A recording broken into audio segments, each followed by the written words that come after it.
ভারী আশ্চর্যের বিষয়, আমি ছেলেকে শিখিয়েছি পাখির বাসা কাকে বলে, পাখির বাসা, পাখি কি করে বাসা তৈরি করে, পাখির বাসা ইংরেজি কি, এই সমস্ত শেখাই বাচ্চাকে। কিন্তু ধীরে ধীরে এগুলোর অ্যাপ্লিকেশন কত সুন্দর করছে। এদিকে আমি রান্না করছি আর আমার কাছে এসে ডিম চাইছে। একটা কালো ওই এয়ার প্লাগ রাখার কৌটোটা আছে ওভ্যাল শেপের, সেটা সম্পূর্ণ দেখে মনে হবে যেন পাখির ডিম ব্ল্যাক কালার।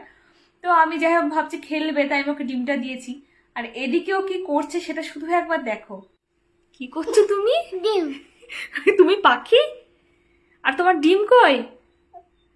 আর পাখির বাসা, বাসাটা দেখিয়ে দাও। এটা পাখির বাসা। পাখি একটুখানি বাসা থেকে ওঠো, ডানা মেলে ওঠো, দেখি তোমার ডিমটা কেমন হয়েছে। তুমি ডিমে তা দেওয়া বাদ দিয়ে একটু উঠে দাঁড়াও। কু কু করে পাখি থেকে বেরো। জানো তো মোহন, এটা কাক পাখি। কাক পাখি হচ্ছে বাসা বানায় আর হলো বাসায় ডিম পাড়ে। আর কোকিল পাখি কি করে? দুষ্টু কোকিল। দুষ্টু কোকিল কি করে? কুকু করতে করতে এসে ওই বাসায় নিজেরা ডিম পাড়ে, কাকের ডিমগুলো ফেলে দেয়।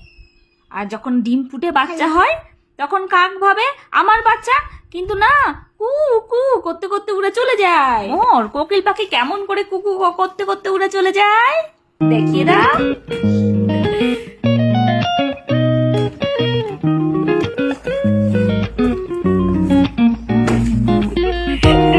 চলছে এই দেখ করে ডিম ফুটে বাচ্চা হয়ে যাবে পাখি। আশা করি এইভাবে যদি বাচ্চাদের কোনো কিছু শেখানো যায়, মাথায় গল্পের আকারে দিয়ে দেওয়া যায়, আমার মনে হয় বাচ্চাটার দিকে তার অ্যাপ্লিকেশনটা খুব ভালো করে। আর ওই দিকে দেখো আমার চিকেনটা প্রায় দেখি কি অবস্থায় আছে। এখন পুরোদমে রান্না চলছে, এই রান্না পুরোদমে চলছে আর এদিকে খেলা চলছে, তাই না?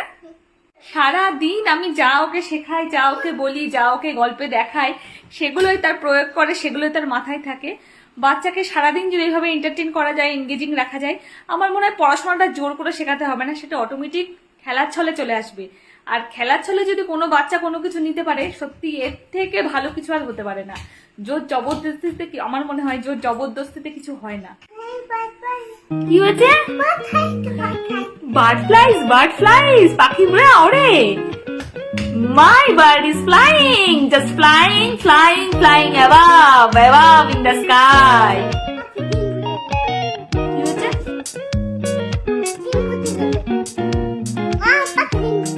কোথায় পাখি ডিম ফুটেছে?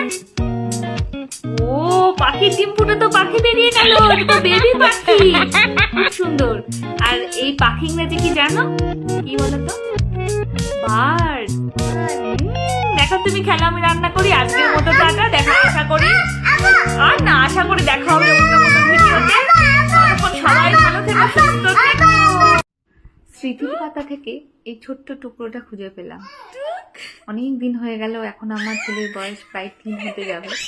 এখনো পর্যন্ত এই ভিডিওটা আমার আর দিয়ে ওঠা হয়নি, কিন্তু ছোট্ট ভিডিওটা না শেয়ার করলেই নয়।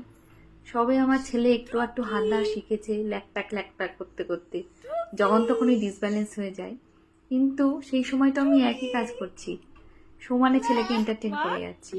হ্যাঁ, অবশ্য রাধামা এখন কাজ করছে না, এখন অন্য এক দিদি কাজে আছে। তো সেই সময়টাই কিন্তু ছেলে স্বভাবটা সেই একই রকম। ওর সাথে কথা বললে ঠিক আছে, সবসময় আমাকে সেই পাহারায় দিত। যদি কাজের দিদির সাথে কোনো রকম কথা বলতাম তাহলেই হিংসা। সমস্ত কথা ওর সাথেই বলতে হবে। নিজের কাজ সেরে সব সময় সকাল সন্ধ্যে ওকেই এন্টারটেইন করতাম। আজও ঠিক যেভাবে করি তখনও সেভাবেই করতাম। তাই আজকে যখন ছেলেটাকে দেখি শুধু মনে হয় হাতে পায়ে লম্বাই হয়েছে, কিন্তু আমার কাজের ভার সেই একই রকম আছে। নোংরা তুলছো তুমি, নোংরা তুলছো। তবে হ্যাঁ, ছেলের ভিডিও দেখে এইটা খুব মনে পড়ছে, সেই সময়ও যে কৌতূহল, আজও সেই কৌতূহল। ঝমঝম ঘম ঘম টমটম করে কোথা থেকে কোন আওয়াজ আসছে, কেন আসছে, সেই থেকে প্রচন্ড নেশা এখনো তাই। ওইদিকে বাটনা বাটার আওয়াজ হচ্ছে আর ও হাঁ করে করে দেখছে আওয়াজটা ওই জায়গা থেকে আসছে। আর আমি মোটেও চাই না যে ওর নোংরা ফেলার ওই জিনিসটা হাতে ধরুক, যার জন্য আমি ওকে বলছি তুমি টুপি নিয়ে এসো। জানি যে টুপি নিতে গেলে ওই জিনিসটা হাত থেকে ফেলে দেবে।